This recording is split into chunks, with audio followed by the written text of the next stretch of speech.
Hello everyone, स्वागत है आप सभी का यूट्यूब चैनल राजगेशन में। उत्तर हजार प्रति कोर्ट अपडेट में आज बहुत ही ज़्यादा गंभीर मुद्दे पर चर्चा करनी है।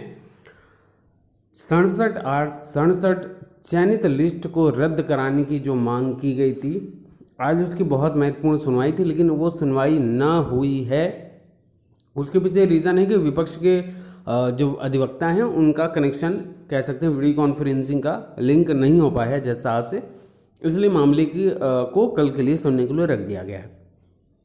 लेकिन सबसे महत्वपूर्ण बात है लोहा सिंह पटेल वर्सेस यूपी सरकार केस में बहुत ज़्यादा कमियां हैं। ये लीगल टीम का दावा है अपनी तरफ से। क्या क्या कमियां हैं पूरे पीडीएफ को देखेंगे और क्या क्या दावे किए जा रहे हैं। अगर मैं दावों की बात करूं तो लीगल टीम ने एकदम स्पष्ट दावा कर दिया है कि लोहा Singh versus state of UP, जैसा सभी आप सबको पता है कि ये केस चयन सूची पर किया गया है, जिसमें उसके ग्राउंड में ही काफ़ी विषमताएं हैं। इनका जो ग्राउंड दिया गया है उसी में काफ़ी ज़्यादा डिफेक्ट्स हैं। कौन कौन से डिफेक्ट्स हैं वो सभी चीज़ों पर चर्चा करेंगे। तो उस आधार पर इस केस में संभवतः यही ऑर्डर होगा जो नियमता होती है, या तो डिसमिस किया जा सकता है, डिसमिस एज विड्रॉ किया जा सकता है, या withdraw with liberty to file भी की जा सकती है। तो इसमें से कोई एक ही होना, बाकी निश्चिंत रहिए इस केस में कुछ नहीं होना। इतना बड़ा दावा कोई किस प्रकार से कर सकता है, इसी प्रकार से कर सकता है जब केस में बहुत खामियां होंगे तो ही कर सकता है, ठीक है ना। तो चलिए फटाफट सारी चीज़ों को देख लेते हैं। तो भैया हो गया है ये हाई कोर्ट का जो लिस्ट है, ये चैलेंज लोहा सिंह पटेल वर्सेस उत्तर प्रदेश सरकार। इसमें जितने भी इनके ग्राउंड्स हैं, जितने भी दावे हैं, पूरे झूठे दावे दिए गए इनके द्वारा, ऐसा कुछ कहा जा रहा है लीगल टीम के द्वारा। तो चलिए एक एक दावों की पड़ताल कर लेते हैं अच्छे से। तो चलिए एक एक पॉइंट को क्लेरिफाई करते हैं। सबसे पहले आज लोहा सिंह पटेल बनाम उत्तर प्रदेश राज्य की याचिका कोर्ट नंबर 16 में लिस्टेड थी। सबसे बड़ा प्रश्न इस याचिका के अस्तित्व को लेकर उठा है। एक ऐसी याचिका तैयार की गई जिसका सारा आधार झूठ और फरेब है। आरक्षण के नियमों का तर्क देकर तैयार की गई याचिका वास्तव में सोशल मीडिया से प्रेरित है। और इसीलिए मैं बोलता हूं कि भैया सोशल मीडिया का कोई भी तथ्य अगर आप मानकर सारे कामों को आगे बढ़ाते हो तो कहीं ना कहीं आपका बेस, आपका ग्राउंड ही जर्जर है, दीमक खाया हुआ है, क्योंकि सोशल मीडिया पर ही फेक चीज़ें निकल कर आती हैं। इसलिए मैं बोलता हूं कि इनके आंकड़े जो सोशल मीडिया पर वायरल होते हैं उसको कदापि किसी भी हद पर ना माना जाए। याचिका में 4 आरक्षित वर्ग के अभ्यर्थियों की तुलना 6 विशेष आरक्षण वाले अभ्यर्थियों से की गई है, जबकि पूरी याचिका में कहीं यह उल्लेख नहीं किया गया है कि वे लोग विशेष आरक्षण के अभ्यर्थी हैं। तर्क है कि समान वर्ग का कम गुणांक वाला अभ्यर्थी सूची में है, जबकि आरक्षित वर्ग का अधिक गुणांक का अभ्यर्थी बाहर हो रहा है। लेकिन लोहा सिंह ये भूल गए कि आरक्षण जिस तरह से उनका हक है, वैसे विशेष आरक्षण भी किसी अन्य का भी हक है। आगे इसमें कहा गया है जो सबसे बड़ा डिफेक्ट मैटर में वो यहीं से है कि याचिका में विशेष आरक्षण के अभ्यर्थी का उल्लेख न करते हुए कोर्ट को गुमराह करने का प्रयास किया गया है। साथ ही बिंदु संख्या 18 में बताया जा रहा है कि 64.12 गुणांक का अनुसूचित जाति का अभ्यर्थी लिस्ट में ऊपर है, जबकि अनारक्षित 64.1 वाला नीचे है। इसमें भी झूठ और फरेब है। अनुसूचित वर्ग के अभ्यर्थी का गुणांक 64.22 है, न कि 64.12। ये भी मैं आपको दिखाऊंगा पूरा गुणांक पूरी। देखिए, जब तक केस का ग्राउंड आपके पास पीडीएफ नहीं पहुंच पाता है तब तक आप उस पर कुछ बात नहीं कर सकते। इसलिए लगातार मुझसे जो लोग कमेंट कर रहे थे कि सर क्या हुआ क्या नहीं हुआ, बस इसी चीज़ का वेट था। अब सभी चीज़ें आपके समक्ष यहाँ पर देखने को मिलेंगी कि वहाँ पर मेंशन किया गया है 64.12, जो कि एग्जैक्टली में 64.22 है। और पॉइंट का गेम है। पूरे भर्तियाँ जो लिस्टिंग हुई है, पॉइंट से लोग सेलेक्ट हुए हैं और नॉन सेलेक्टेड रह गए हैं। तो कहीं ना कहीं यहाँ पर जब केस आपने किया है तो उसके ग्राउंड्स लीगली बहुत मजबूत होने चाहिए। साथ ही सामान्य वर्ग का अभ्यर्थी जो 64.22 मुकाबले केवल 64.1 अंक लाया है, वह विशेष आरक्षण श्रेणी में आता है और उसको सीट अपने विशेष आरक्षण से ही मिली है। हालांकि मामला जो है अभी न्यायालय में है, लेकिन कुछ प्रश्न जो अभी भी शेष हैं कि क्या गलत सूचना देकर कोर्ट को गुमराह नहीं किया जा रहा है, क्या विशेष आरक्षण अन्य आरक्षण के सामने जो तथ्य दिए जा रहे हैं पूर्णतः ये गलत हैं। विशेष आरक्षण शो ना करना, सबको ना दिखाना, अब सीधे आ जाते पीडीएफ के महत्वपूर्ण पन्नों पर। इसमें देखिए 18वां नंबर पॉइंट है, जिसके बारे में अभी मैंने एकदम हिंदी में स्पष्ट समझा दिया। अब इंग्लिश में थोड़ा समझ लेते हैं। That the sad anomaly, anomaly है अपना एक कह सकते हैं कि अलग विचारधारा है या लीग से हट के, could be gathered from the fact that the marks as depicted in the district wise list if reconciled with the selected list would show that the reserve category candidate जो आदित्य कुमार सोनकर हैं, उनका रजिस्ट्रेशन संख्या ये है।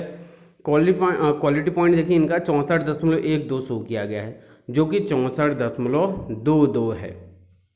दूसरी महत्वपूर्ण बात, have been placed above the general category candidate, और ऐसे मसूद्दीन अवस्थी हैं, इनका ये पहला झूठ था, ये झूठा दावा।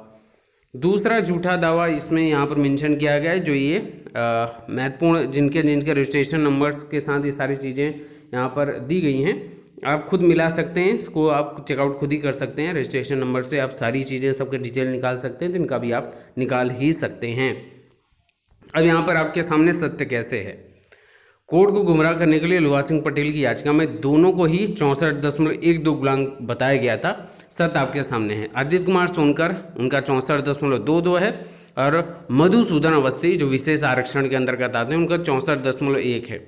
यहाँ से आप सारी चीज़ें देख सकते हैं। आदित्य सोनकर रोल नंबर ये है, रजिस्ट्रेशन नंबर ये है, डेट ऑफ बर्थ ये है, ऐसी कैटेगरी के हैं, और इनका क्वालिटी पॉइंट यहाँ पे 64.21 के पास है। ओवरऑल 2 देखा जाएगा। यहाँ पर ये पूरी डिटेल यहाँ पे आप देख सकते हैं, ठीक है। तो इनका जो क्वालिटी पॉइंट निकल कर आ रहा है, टोटल क्वालिटी पॉइंट मार्क्स आपका 64.22 आ रहा है, ठीक है। वहीं अगर यहाँ पर इनकी बात की जाए मधुसूदन अवस्थी जी की, तो इनका आप देख सकते हैं role number, registration number, date of birth, category और क्वालिटी पॉइंट 64.12 पूरा डिटेल यहाँ पर दिया गया है। तो कहीं ना कहीं अब ये ग्राउंड जो सेटिस्फैक्ट्री नहीं होगा वो आपके कोर्ट के समक्ष होगा। सरकार भी अपना इसमें लीगली पॉइंट रखेगी और लीगल टीम की अधिवक्ता भी, क्योंकि लीगल टीम ने इतना कॉन्फिडेंटली बोला है इस पर और उनके अधिवक्ता भी हैं, तो इन्हीं पॉइंट्स को देखते हुए उसका काट वो भी रखेंगे, है ना। अभी आप स्वयं समझिएगा, बाकी आप लोग खुद डिसाइड करिएगा कि बेसलेस ग्राउंड पर केस करना ही बहुत ज़्यादा इम्पॉर्टेंट नहीं है।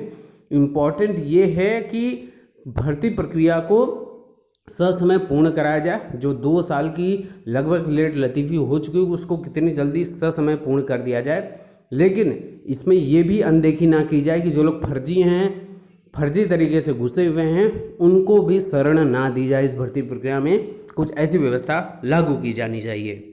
और जैसे मैंने आप लोगों को कोर्ट अपडेट दी थी, तो मैंने उसमें मेंशन किया था कि ये मेंटेबिलिटी पॉइंट नंबर 19 के अंतर्गत केस किया गया है, क्वेश्चन अगेंस्ट किया गया है। तो मेंटेबिलिटी पॉइंट जो है यही होते हैं आपका क्वालिटी पॉइंट जो मेरिट होती है। और ये सभी लोग, जितने लोग लिस्ट हैं जिन्होंने एग्जाम्पल दिया गया है पिटिशन के अंतर्गत, पिटिशनर जो हैं उनके एग्जाम्पल इसमें मेंशन्ड हैं, ठीक है। अब इन्हीं के आधार पर सारे क्रियाकलाप होंगे। हालांकि किसी, चाहे वो गलत तथ्य हों चाहे वो सही तथ्य हों, मेरा एक ही सुझाव है और एक ही निवेदन है इस चैनल के माध्यम से लीगल टीम से और सरकार के जो लोग सानिध्य में हैं या उनके साथ पूरी टच है, और सारे क्रियाकलाप ब्रीफिंग से लेकर सारी चीज़ें अधिवक्ताओं से होती हैं कि केस तो केस होता है ना। अब ये फर्जी केस ही जैसे आप लोगों का सुप्रीम कोर्ट में हो गया था, गुमराह करके भी उन्होंने 37,000 पदों को होल्ड कर लिया था, आपको याद होगा। उसी को लेकर हम लोग इतना ज़्यादा परेशान हैं आप सभी। तो एक बात याद रखिएगा, चाहे फर्जी केस हो, बेसलेस ग्राउंड हो, दीमक चाटा हुआ ग्राउंड हो, लेकिन भर्ती को रोकने के लिए, फंसाने के लिए बहुत है अपने आप में। अगर आपके द्वारा सही से तथ्य ना प्रस्तुत किया गया तो, लेकिन जब आप लोगों ने इतना अच्छे से इसको प्रस्तुत किया है तो कहीं ना कहीं आपकी तैयारी भी होगी, नो डाउट। और उम्मीद करेंगे हम सभी कि आपकी तैयारी और भी मजबूती से उतनी ही ज़्यादा देखने को मिले यहाँ पर। तो एक बार पुनः सभी 67 वैलिड चयनित लिस्ट वाले अभ्यर्थियों से निवेदन है कि आप सभी की एकजुटता बहुत ज़्यादा इंपॉर्टेंट है, ठीक है ना। और उन सभी मित्रों से निवेदन है कि जो केस हमेशा चिल्लाते हैं, ठीक है, आपका अधिकार है, आप केस जा सकते हैं, बिल्कुल आपके राइट्स हैं। अगर आपके अधिकारों का हनन होता है तो कोर्ट इसीलिए बनाया गया है कि आप अपने अधिकारों के बचाव के लिए आप कोर्ट जा सकते हैं। लेकिन बेसलेस ग्राउंड, दूसरे के कई बातों में आकर पहुंच जाना कोर्ट, अपने व्यक्तिगत स्वार्थ के लिए दूसरों लाखों अभ्यर्थियों के परिवार का और अभ्यर्थियों का नुकसान करना कहीं ना कहीं ये सही बात नहीं है मनुष्यता के अंतर्गत। ठीक है, बाकी आप स्वतंत्र हैं, मेरे रोकने न रोकने से कोई फर्क नहीं पड़ता है, लेकिन मेरा एक शिक्षक के होने नाते जो भी कर्तव्य है उसका मैं निर्वहन करता रहूँगा। आप एज अ स्टूडेंट लेते हो कि आप मुझसे भी बड़े शिक्षक हो के आप सारी बातें समझते हो, कमेंट करते हो, उससे सारी चीज़ें पता चल जाती हैं कि आपकी मानसिक स्थिति किस अनुरूप कार्य कर रही है। बाकी आप स्वतंत्र हैं और उम्मीद करूँगा सभी चयनित एकजुट रहेंगे और आगे बढ़ने की पूरी कोशिश करेंगे। Best of luck, thank you so much.